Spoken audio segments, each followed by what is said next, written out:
All right, so we are ready to dive into a deep dive all about sleep. Sounds good to me. Specifically, we're taking a look at Matthew Walker's book, Why We Sleep. Yes. And, I've got to say, before I read this, I really underestimated how much sleep Oh, yeah. impacts everything. Absolutely. Like, from how we work to just our overall health, it's all connected. It's incredible how much we just take it for granted. Right. Walker does a great job in this book of highlighting that it's not just about feeling rested. Right. It's about giving our brains and bodies Yeah, the time they need to really function at their best. exactly. Yeah. One of the things that stood out to me was his explanation of the different sleep stages. Yes. Like, it's not just one long, snooze fest, right? Not just one big block of sleep. No. Yeah, yeah. We cycle through these very distinct phases. Right. You've got light sleep, deep sleep, and then REM sleep. Oh, wow. Each stage has a very specific purpose. Okay. And it's characterized by unique brainwave patterns. So, for example, during deep sleep, our brainwaves actually slow down significantly. Oh, wow. And this is when our body's repairing tissue and consolidating memories. So it's like our brains are working even when we're completely out of it. Yeah, absolutely. It's wild. And this all ties back into what Walker was saying about sleep being crucial for cognitive function, right? 100%. Yeah. There's actually a study that he shares in the book where sleep-deprived participants perform significantly worse on memory tests. Oh, really? Yeah. So imagine you're in the middle of a complex procurement deal Right. and you're running on fumes. Yeah. Your brain just simply won't be as sharp as it could be. Right. Makes total sense. I've definitely experienced that foggy brain feeling. Oh, for sure. After a bad night's sleep, it's like you can't think straight. Absolutely. And Walker doesn't shy away from the more serious consequences of sleep deprivation either. No, he doesn't sugarcoat it. Yeah. Lays out the health risks pretty clearly. Yeah. Weakened immune system, increased risk of chronic diseases. Oh, wow. Like heart disease and diabetes, even mental health can be impacted. It's kind of scary when you think about it. It's Yeah. like we're slowly sabotaging our health just by not getting enough sleep. He calls it a silent epidemic. Wow. Chronic sleep loss. Yeah. It's often overlooked, Yeah. but the long-term consequences can be really serious. Okay, so we know sleep deprivation is bad, but what about the flip side? Sure. What are some of the benefits of actually getting enough sleep? Yeah. I'm especially curious about what Walker says about sleep and emotional intelligence. Yeah, that's one of the most intriguing aspects of the book. He explains that adequate sleep actually helps us regulate our emotions Okay. and manage stress more effectively. So it's not just about feeling less cranky. No, it's about being more resilient in challenging situations. Oh, okay. Think about it.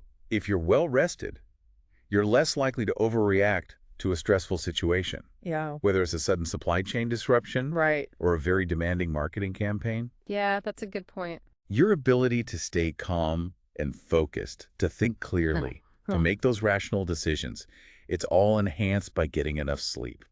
I mean, that's a game changer for anyone working in a high-pressure environment, you Yeah. know? I'm starting to see why Walker calls sleep a superpower. He makes a really compelling argument for it. He does. It's like he's saying that sleep is not a luxury, Yeah. but a fundamental tool for success, both professionally and personally. Okay, so we've established that sleep is essential. Yeah. But Walker also kind of paints a bleak picture of how modern life is practically designed to keep us from getting enough of it. Right. Yeah. It does. Yeah. Yeah, it's like we're surrounded by all these sleep saboteurs, Right. and we don't even realize it half the time. It's true. Walker talks about how our modern lifestyle is almost at odds with our natural sleep rhythms. Right, and he specifically calls out things like, Yeah. our obsession with screens, Absolutely. crazy work schedules, Uh-huh. and, that afternoon caffeine fix that we all rely on. It's like we're constantly pushing ourselves to stay awake and then wondering why we can't sleep at night. Yeah, it's ironic, isn't it? It is. We try to squeeze more and more into our days. Right. But in the process, we end up sacrificing the one thing that could actually make us more productive and effective. That's so true. I'm definitely guilty of scrolling through my phone in bed. Yeah. Before bed, I always tell myself it's just to unwind. Right. But I wonder if it's actually messing with my sleep. It very well could be. Walker explains that the blue light emitted from our devices actually suppresses melatonin production. Oh, really? Yeah, melatonin is kind of like your body's natural sleep signal. Okay. So when it gets dark, melatonin levels rise, Right. and that tells your brain it's time to wind down. Uh-huh. But when we're exposed to all this blue light at night, Yeah. it disrupts that whole natural process. Okay, that makes a lot of sense. It's like we're tricking our brains into thinking it's still daytime. Exactly. And what about caffeine? Like, I know I need that afternoon coffee to, like, get through the day, but does it affect my sleep later on?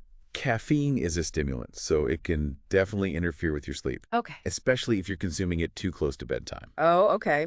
Walker actually recommends avoiding caffeine for at least 6 hours Wow. before you plan to sleep. Okay. That's good to know. Yeah. I'm starting to realize just how many little things we do throughout the day that can impact our sleep. It's about making those conscious choices Right. and just being aware of how our habits are affecting our sleep quality. So what can we do about it? Are we doomed to just live in this sleep-deprived state forever? Not at all. Yeah. Walker provides some very practical tips Okay. for improving what he calls our sleep hygiene. Okay. And the best part is they're really not that complicated. Okay. I'm all ears. Give me those sleep secrets. Okay, one of the most important things is establishing a consistent sleep schedule. Okay. This means going to bed and waking up around the same time every day, Right. even on weekends. I know it's tough, but it helps regulate your body's natural sleep-wake cycle. That makes sense. I've definitely noticed that when my sleep schedule is all over the place, I just feel way more tired and sluggish. Exactly. Your body needs that predictability to function optimally. Right. Another key tip is creating a sleep-conducive environment. Okay. So think about making your bedroom a haven for sleep. Make it cool, dark, and quiet. I love that it's like turning your bedroom into a sleep sanctuary. Exactly. And I guess that means like no more working from bed or scrolling through social media under the covers, huh? Ideally, yes. Yeah. You want to train your brain to associate your bed with sleep and relaxation, not work or screen time. Okay. Walker also emphasizes the importance of managing stress effectively. Yeah. Things like mindfulness meditation and regular exercise can all help to improve sleep quality. It sounds like it's all connected, our physical health, our mental well-being, and our sleep. It really is a holistic approach. You know, when you take care of yourself in all areas of your life, you naturally create the conditions for better sleep. Okay, so we've talked about the science of sleep, the dangers of sleep deprivation, and even some practical tips for getting a better night's rest.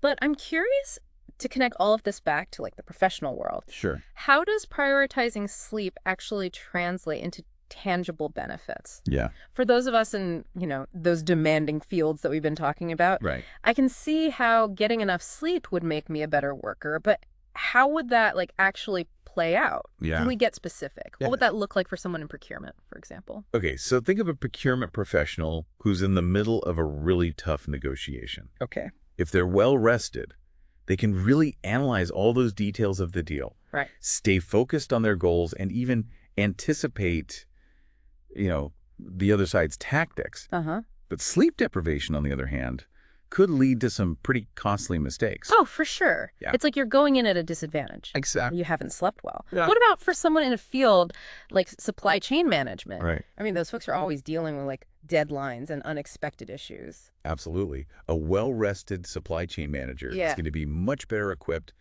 to handle the stress of those constant disruptions Right.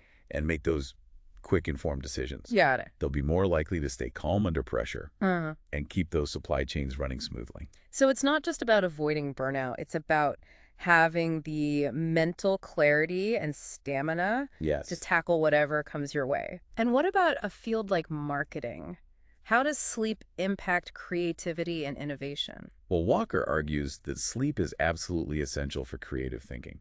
Okay. When we're well rested, our brains are better able to make those unexpected connections Right. that lead to those new ideas. Yeah.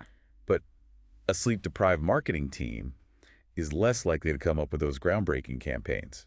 It sounds like Walker is making a case for sleep being like a secret weapon. Yes, If it's a business world. it's a competitive advantage for Yeah. sure. It really is. So he even suggests that like companies should prioritize sleep Yes. as much as they prioritize productivity. 100%.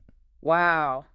Imagine a workplace where employees are actually encouraged to get enough rest, Yeah. where there are flexible schedules and programs to help people manage their stress.